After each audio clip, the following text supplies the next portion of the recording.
Hello everyone, Assalamualaikum warahmatullahi wabarakatuh. Welcome to the last session of Sociolinguistics. Yes, finally we arrived in this last session of Sociolinguistics. And first of all, I would like to thank you so much guys for you who already submit your task 1, 2, and 3.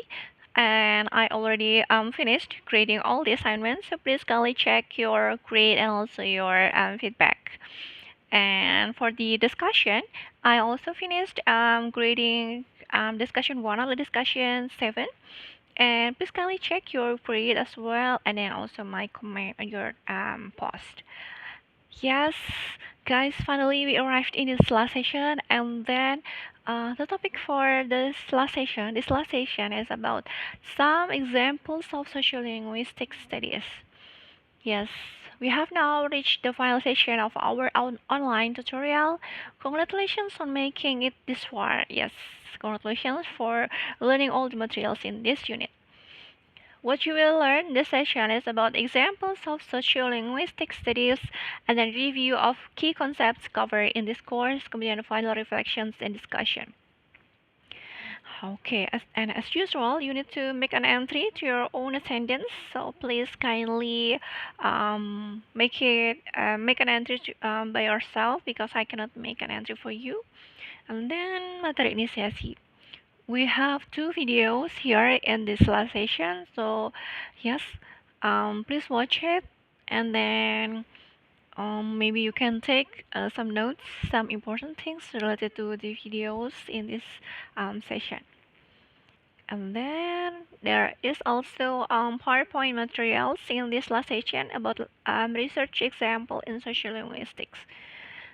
Yes, by the way, I would like to tell you about my research when I was doing my master degree in Monash University. So I chose at the time the topic about punishment in Kampung English. So when I was teaching in Kampung English, I was asked to punish the students who intentionally or unintentionally speak Bahasa Indonesia in English area. So they have some English area in which the students are not allowed to use Bahasa Indonesia for any reasons. And if the teachers know if they use Bahasa Indonesia in those areas, then they will be punished. The punishment actually varies from um, collecting some amount of money, or maybe they have to memorize some vocabulary items. For example, like 20 vocabulary, or I forget it. There are some variations of the punishment. And then I took like four random students from Kampung English at the time, and then the result was really surprising because like they really like the punishment. So the first reason is that because they actually have limited time to study in Kampung English, and because of that limited time, they need to achieve their target.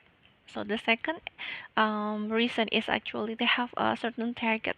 So for example, the target also what's that varied from one student to another student. So for example, like I found a student uh, wants to continue to the higher education, so so he has to achieve like certain score of TOEFL, and so that's why he agrees and he is in favor of the punishment done in Kampung English because it helps him to upgrade his vocabulary mastery.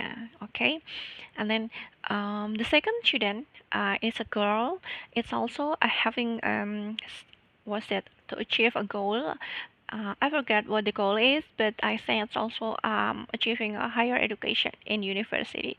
And yes, these four students actually agree with the punishment in Kampung English, and I did the research with qualitative method, and then the result is quite contrary with the theory, because the theory said that punishment is not good for the students, But here in this specific context, in this unique context, actually some students prefer being punished because they have limited time and also they have certain goal of learning English.